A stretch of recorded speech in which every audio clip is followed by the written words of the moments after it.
नमः शिवाय। श्री महालक्ष्मी नमः। नमो भगवते वासुदेवाय। जय मां सरस्वती, जय सूर्य नारायण। राधे राधे। आप सभी को मार्गशीर्ष मास की पूर्णिमा की ढेरों शुभकामनाएं। इस वर्ष पूर्णिमा को लेकर बड़ा संशय है कि पूर्णिमा हमें किस दिन मनानी चाहिए, क्योंकि सूर्योदय के बाद उदया तिथि मान के अनुसार पूर्णिमा तिथि का योग बन ही नहीं रहा है। तो ऐसी अवस्था में कब करें? पूर्णिमा का व्रत किस दिन करना शुभ रहेगा? इस व्रत का महत्व क्या होगा? ये व्रत कब किया जाना चाहिए और इसकी पूजा विधि क्या होगी? इसमें क्या पूजा करनी है? क्या भगवान को अर्पित करना है, क्या अर्पित नहीं करना है? व्रत किस दिन करना है? और सत्यनारायण भगवान का जो व्रत है वो किस दिन करना है? ये मार्गशीर्ष मास की पूर्णिमा है। ध्यान दीजिएगा, ये कार्तिक पूर्णिमा से किसी भी प्रकार से कम नहीं है, बल्कि उससे अधिक प्रभावशाली, अधिक पुण्यदायी है। ये 1 करोड़ गुना अधिक पुण्य देने वाली है, क्योंकि भगवान नारायण स्वयं कहते हैं कि मार्गशीर्ष मास कार्तिक मास की तुलना में 1 करोड़ गुना अधिक फल देता है। इसी पूर्णिमा पर जितना हो सके पूजा पाठ, जप, तप, दान, पुण्य आदि कर्म कीजिए। बताएंगे आपको कि कौन कौन से कर्म आपको करने चाहिए, क्या क्या करने चाहिए, क्या दीपदान करना चाहिए या नहीं करना चाहिए। साथ ही कौन कौन से वे काम हैं जो इस पूर्णिमा पर आपको सर्वाधिक फल देंगे। जानकारी आरंभ करते हैं। बात करते हैं आने वाली पूर्णिमा, मार्गशीर्ष मास की पूर्णिमा की। मार्गशीर्ष मास की पूर्णिमा के विषय में भगवान नारायण कहते हैं कि इस दिन जो मनुष्य व्रत करता है, पूजन करता है, जप करता है, तप करता है, दान करता है, दान में सभी प्रकार के दान हैं, चाहे वह धन दान हो, चाहे वह वस्त्र दान हो, चाहे किसी वस्तु का दान हो, और चाहे दीप दान यानी प्रकाश का दान, सभी प्रकार के दान आपको अनंत पुण्य देते हैं। सबसे पहला महत्व है पूर्णिमा पर स्नान का। स्नान यदि आप गंगा जी जाएं या किसी अन्य पवित्र नदी में जाएं तो बहुत कल्याणकारी है, शास्त्रों में इसका वर्णन है। परंतु जो लोग गंगा जी नहीं जा सकते या अन्य तीर्थ पर नहीं जा सकते, वे लोग घर पर ही पवित्र स्नान कीजिए। नहाने का जो जल भरते हैं आप किसी बाल्टी में या टब में, तो उसमें पहले गंगा जल डालिए, फिर उसमें जल भरिए और उसके बाद उससे स्नान कीजिए।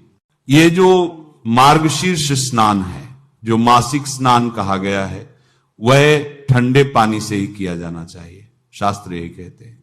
परंतु जो बीमार हैं, जिनका शरीर अस्वस्थ है, उनको किसी प्रकार का रिस्क लेने के बजाय आप अपना पानी गुनगुना कर सकते हैं।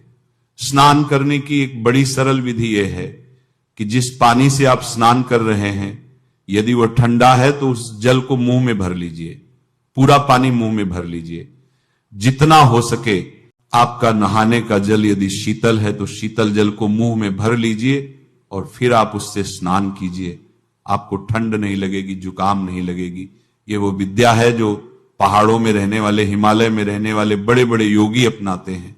तो इस प्रकार से आपने पवित्र स्नान करना है। अगर काले तिल घर पर हो तो काले तिल भी आप उस जल में डाल लीजिएगा, कल्याणकारी रहेगा। पवित्र स्नान के बाद आपको भगवान का पूजन करना, और फिर दान की बात आती है। भगवान नारायण का पूजन करेंगे, भगवान विष्णु का पूजन करेंगे। आपके घर में शालिग्राम भगवान है क्या? तो शालिग्राम भगवान को स्थापित कीजिएगा, अन्यथा लड्डू गोपाल को स्थापित कीजिएगा। जो भगवान का पूजन आप करते हैं वह तो करेंगे ही, इसके अतिरिक्त आप भगवान शालिग्राम को या लड्डू गोपाल जी को स्नान कराइएगा। कैसे स्नान कराना है? 1 लोटे में पहले थोड़ा गंगा जल भरिए, फिर शुद्ध जल भर लीजिए और शंख के माध्यम से कोई भी छोटा सा शंख लीजिए। शंख में वह जल भरिए और भगवान लड्डू गोपाल के मस्तक पर उसे अर्पित कीजिए, सिर पर डालिए। और अगर आपके शालिग्राम भगवान हैं तो उनको नहलाइए, उस जल से, शंख से वे जल अर्पित कीजिए, प्रेम से नहलाइए। मंत्र क्या बोलेंगे? दामोदराय नमः, दामोदराय नमः, दामोदराय नमः। क्योंकि भगवान श्री कृष्ण को यह दामोदर नाम अत्यंत प्रिय है। इस माह में दामोदर नाम की महिमा बहुत अधिक है। यह नाम भगवान श्री कृष्ण को तब दिया था मां यशोदा ने, जब उन्होंने पहली बार मक्खन चुराया था। जब माखन चोरी की थी मटका फोड़ा था तो मां यशोदा ने उन्हें दामोदर नाम दिया था। ये बड़ा प्यारा है भगवान को इस माह में। तो ये मंत्र बोलते हुए आप भगवान को स्नान कराइए। उसके बाद जो चरणामृत निकला है, पादोदक निकला है, उसका सेवन कीजिए। उस जल को अपने मस्तक पर लगाइए थोड़ा सा, और उसके बाद उस जल को पी लीजिए। अधिक नहीं, एक शंख में भी आप भरकर अर्पित कर रहे हैं वो भी काफी रहेगा, उसको पी लीजिए। यह अनंत पुण्य देने वाला है, शास्त्र कहते हैं। यहां तक कि यदि आप मार्गशीर्ष महात्म्य सुन रहे हैं तो उसमें भी आगे वर्णन आने वाला है अगले कुछ अध्यायों में, कि जो इसे करता है वह मोक्ष का भागी होता है। उसे दोबारा जन्म लेना ही नहीं पड़ता, वह जन्म मरण के चक्कर से ही मुक्त हो जाता है। उसे भगवान विष्णु का सान्निध्य प्राप्त होता है, उसके जीवन के सभी संकट नष्ट हो जाते हैं। इसीलिए अगर पूरे मार्गशीर्ष मास में आपने यह नहीं किया है तो कम से कम पूर्णिमा के दिन आप इसे अवश्य कीजिए। इसके बाद आप उनकी पंचोपचार से पूजा कीजिए, अच्छे से पोंछ दीजिए, वस्त्र अर्पित कीजिए, वस्त्र पहनाइए। नहीं तो मौली का एक टुकड़ा लीजिए, वह अर्पित कीजिए।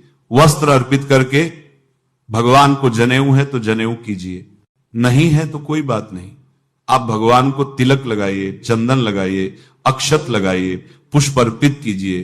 फूलों की माला है तो माला पहनाइए, अन्यथा पुष्प अर्पित कीजिए। और तुलसी दल तुलसी का पत्ता आप नारायण को, अर्थात नारायण के लड्डू गोपाल स्वरूप या शालिग्राम स्वरूप को अवश्य चढ़ाइए। तुलसी का पत्ता आप आज के दिन अवश्य चढ़ाइएगा।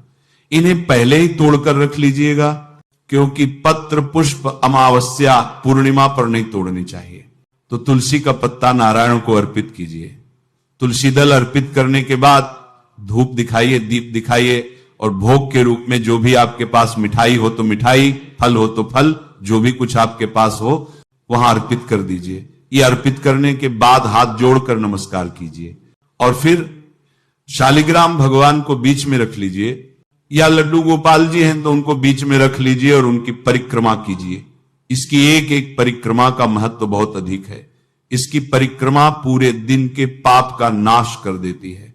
3 परिक्रमा यदि आप कर लेते हैं तो पूरे एक सप्ताह में किए गए पाप तुरंत नष्ट हो जाते हैं।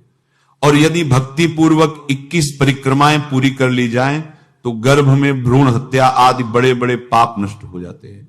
यदि कोई व्यक्ति 108 परिक्रमाएं करता है तो वह सभी यज्ञों के समान होती हैं, तथा उस मनुष्य को अनंत दान देने का फल प्राप्त होता है।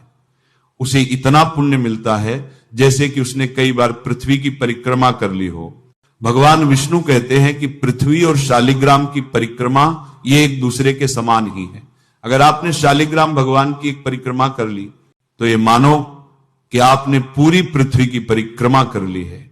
इसीलिए आज के दिन आपको शालिग्राम भगवान की परिक्रमा करनी चाहिए, करके साष्टांग प्रणाम करना चाहिए। इस प्रकार आपने ये पूजन करना है, शालिग्राम भगवान का पूजन करना है, परिक्रमा करनी है। अब बात आती है इससे आगे की। पूजन कर लेने के बाद दान की महिमा है। पूर्णिमा के दिन जितना हो सके उतना दान दीजिए। जैसे आपने कार्तिक मास में किया होगा, नियमों का पालन वैसे ही करिए। यह मार्गशीर्ष मास की पूर्णिमा उससे अधिक फल देने वाली है। उस समय जिस दान को करने से आपको जो फल मिला होगा उससे करोड़ों गुना फल इस बार पूर्णिमा पर दान करने से प्राप्त होता है। करना क्या चाहिए? सबसे पहले यह पूजन कर लेने के बाद यदि आप मार्गशीर्ष महात्म्य का अध्ययन श्रवण कर रहे हैं तो उसका श्रवण कीजिए। उसका श्रवण इस पूजा से पहले भी कर सकते हैं, पूजा के बाद भी कर सकते हैं। श्रवण कीजिए। श्रवण करने के बाद अब आप शालिग्राम भगवान की आरती कीजिए। अगर पूर्णिमा का व्रत भी कर रहे हैं तो सत्यनारायण भगवान की कथा का भी श्रवण कीजिए। इसके बाद मार्गशीर्ष महात्म्य का जिससे भी आपने श्रवण किया है उस पाठक को दक्षिणा अर्पित कीजिए। चाहे आप मंदिर में सुन रहे हैं तो मंदिर में, या किसी योग्य ब्राह्मण से सुन रहे हैं तो वहां जिस भी किसी से सुन रहे हैं उन्हें दक्षिणा अर्पित कीजिए। दक्षिणा आदि देने के बाद आपको ब्राह्मण को भोजन कराना चाहिए। आपने पूरे माह मार्ग स्नान किया है या महात्म्य श्रवण किया है, अगर आप ब्राह्मण को भोजन कराते हैं तो बड़ा उत्तम है। यह मैं वो बता रहा हूं जो करने चाहिए। आप ब्राह्मण को भोजन कराइए। अर्थात ऐसा नहीं कि इसे करना ही करना है, इसमें से जो कर सके वही कीजिए। मैंने आपको स्नान बताया, पवित्र स्नान कैसे करना है, भगवान को जल अर्पण बताया, भगवान का पूजन बताया, भगवान की परिक्रमा बताई। और परिक्रमा के बाद आरती है ना, उस आरती में विशेष ध्यान दीजिएगा। वह आरती कपूर से कीजिएगा। कपूर से भगवान की आरती की महिमा अधिक है। मार्गशीर्ष मास में इससे जो पुण्य फल मिलता है वह अनंत गुना प्राप्त होता है।